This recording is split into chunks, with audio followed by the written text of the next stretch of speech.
Assalamualaikum warahmatullahi wabarakatuh. Alhamdulillahi rabbil alamin. Wa bihi nasta'in ala umurid dunya waddin. Wassalatu wassalamu ala sayyidina al-mursalin sayyidina Muhammad wa ala alihi wa ashabihi ajmain.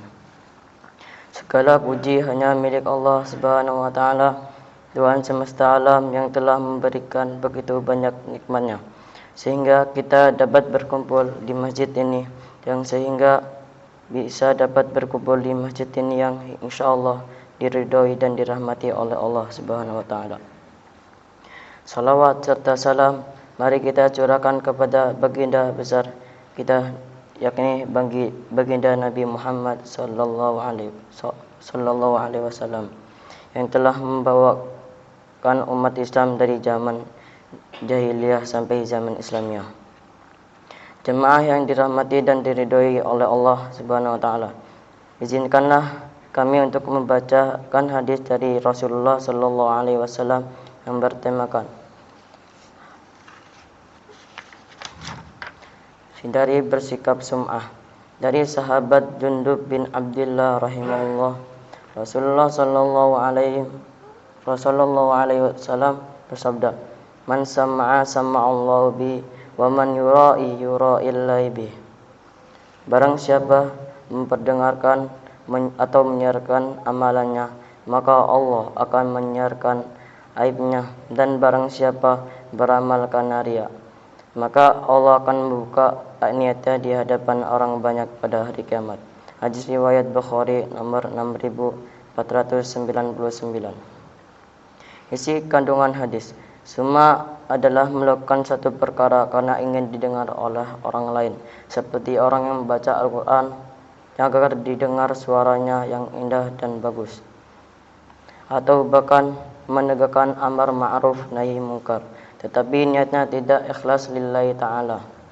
Perbedaan sum'ah dan riya ialah sum'ah berarti beramal supaya didengar oleh orang lain, sedangkan riya ialah beramal supaya dilihat orang lain. Sum'ah berkaitan dengan indera pendengaran, sedangkan dia berkaitan dengan indera penglihatan. Syekh Utsaimin rahimahullah menerangkan makna hadis, "Man sama'a sama'allahu bi", yakni siapa yang mengucapkan satu perkataan yang digunakan untuk beribadah kepada Allah, dia keraskan suaranya agar didengar oleh orang lain, lalu mengatakan si fulan ini banyak zikirnya, banyak membaca Al-Quran dan sebagainya. Orang seperti ini berarti memperdengarkan dan menampakkan ibadah itu, maka Allah akan membongkar urusannya dan menerangkan ibadah aibnya kepada orang lain, sehingga jelas bagi mereka bahwa dia hanya seorang yang riya atau sum'ah. Beliau melanjutkan dalam hadis ini, tidak ada batasan apakah di dunia atau di akhirat saja. Karena itu bisa jadi Allah akan membeberkan dan di dunia sehingga orang yang banyak mengetahui aibnya. Bisa pula di akhirat, dan inilah yang lebih berat. Termasuk dalam hadis ini ialah orang yang memfasihkan lidahnya ketika berpidato, memperindah suaranya ketika membaca Al-Quran agar dikatakan suaranya bagus dan fasih dan sebagainya, atau dalam tulisan sehingga menunai pujian, tetapi sebatas itulah yang diterimanya. Sayang, tidak ada yang menembus ke dalam hati. Kewajiban kita adalah menghindari perkara sum'ah di atas, dan hendaklah amalan kita ikhlas lillahi ta'ala semata, berharap pahala dan ampunannya, bukan untuk didengar oleh orang lain, untuk dipuji dan dilulukan oleh orang lain. Salah satu syarat diterimanya amalan kita adalah ikhlas karena Allah Subhanahu wa taala. Rasulullah sallallahu alaihi wasallam bersabda, "Sesungguhnya Allah tidak menerima amal kecuali jika pelaku amal itu ikhlas dan mencari keridhaan Allah dengannya." Hadis riwayat Nasa'i. Ayat Al-Quran yang berkaitan dengan hadis.